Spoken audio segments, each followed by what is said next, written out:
What do you think the reason for, I guess, how or why Donald Trump got into power? What do you believe he actually got in there for good, which I obviously don't, or do you think he got in there to sort of rattle the community, the rest of the community as an actor who didn't know he was acting? He's well, I'll tell you this. I don't know for certain why Donald Trump was in there, but in retrospect, looking back on it, he was really great. If the goal is to destabilize the country and split it down the middle, you couldn't have picked a better person, because Trump really made a certain percentage of the population just go crazy. I mean, we've seen the videos, the people screaming at the sky, right? They do, they thought he was going to round him up. They've been told that on the media that lies constantly, and the media is only like here in the States. It's like leftist media where they're like Donald Trump is going to put you in camps. He's going to take all your children, and people are like, oh my god, is he really going to do that? They didn't know what to expect. Now, I personally never liked Donald Trump from years earlier because I work in real estate and I watched the way he treated companies and people that worked for him. I know people that know them, the Trump family. I have a buddy who ran his Vegas operation.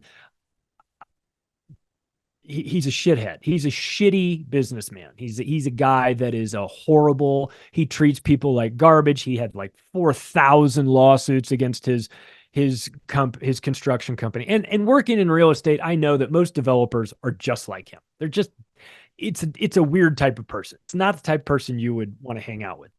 But putting that aside, my feelings about his personality, I did like that he made everybody crazy. I mean, he made half the country like insane. Those people needed to be made insane. They needed to feel that.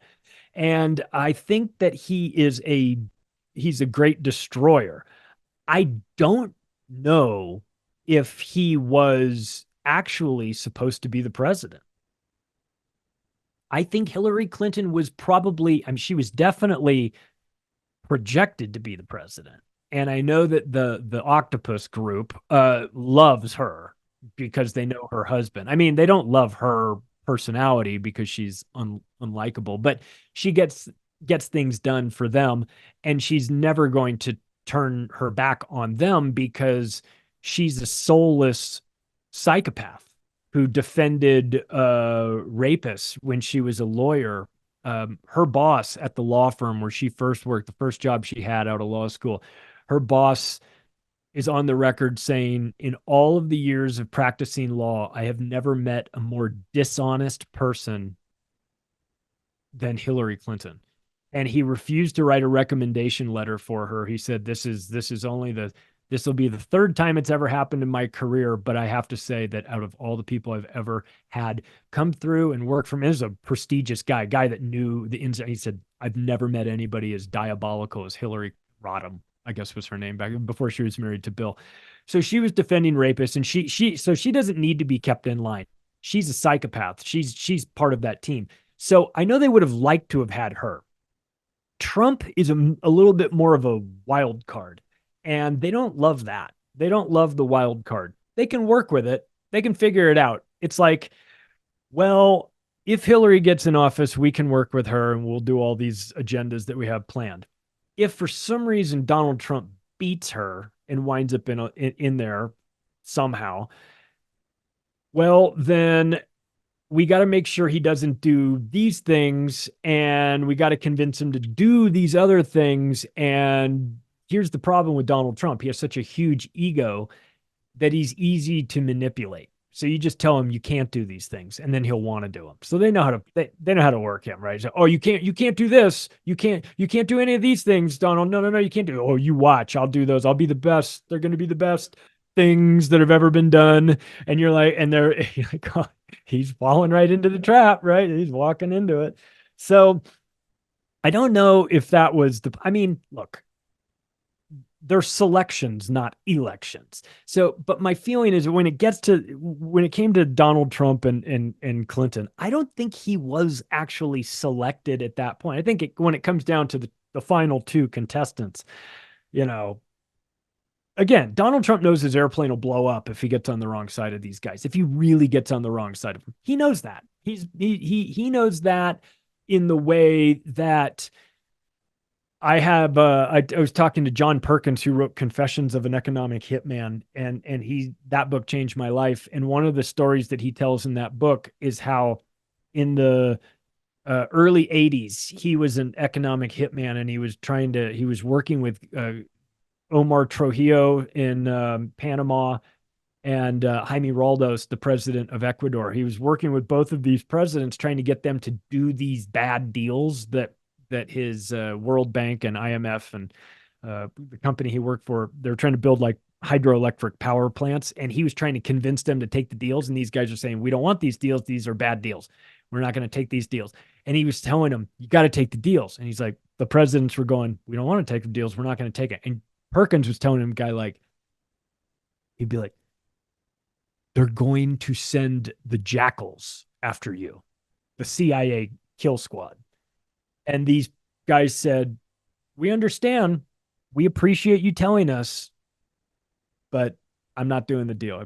You know, and both General Omar Trujillos and Jaime Roldo both blew up in crashes within 3 months of one another.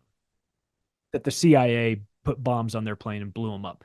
So if I know that, and John Perkins knows that, and the president of Ecuador and the president of Panama in 1980 knows that, Donald Trump knows that now. He knows that, right? So there's only so far you can go off the rails before they kill you.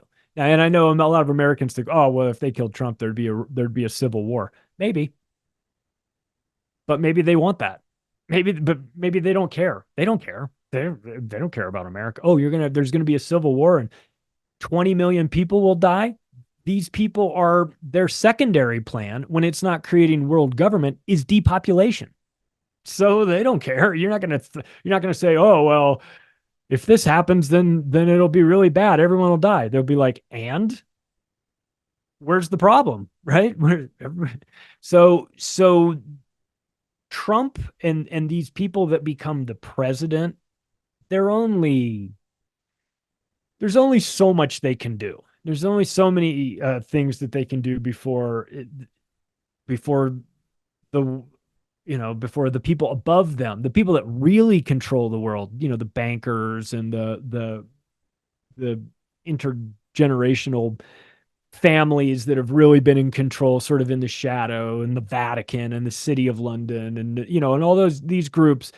That's where the real power is. If you get too far off of what they want to happen, then the first they'll warn you, and maybe the next time around, I don't think Donald Trump gets a warning next time around. I think the next time he does something that they really don't want, then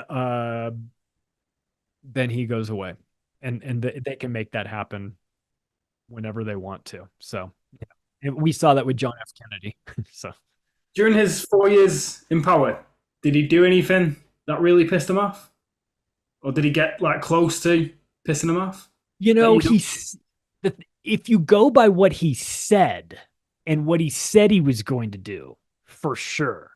But if you look at what he actually did, no, not really. He didn't really start any brand new major wars, but he kept the existing ones going. So that's a good thing. If you ended all the wars today, if a new president came in and ended all of the wars, pulled all of our troops out of all these countries, he'd be dead by the end of the week. Period.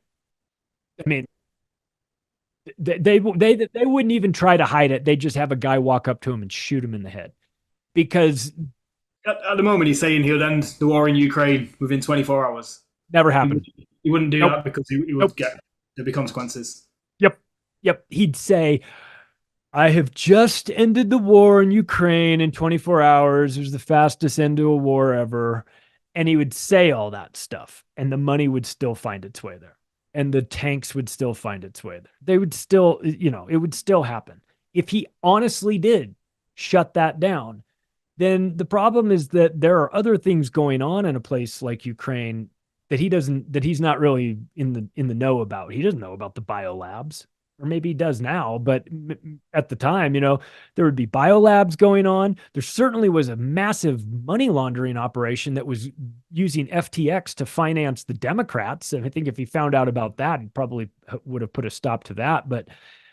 And that probably wouldn't have gotten him in too much trouble. But something like ending the war, something like rounding up politicians and taking them and sending them to Guantanamo Bay, that's never going to happen.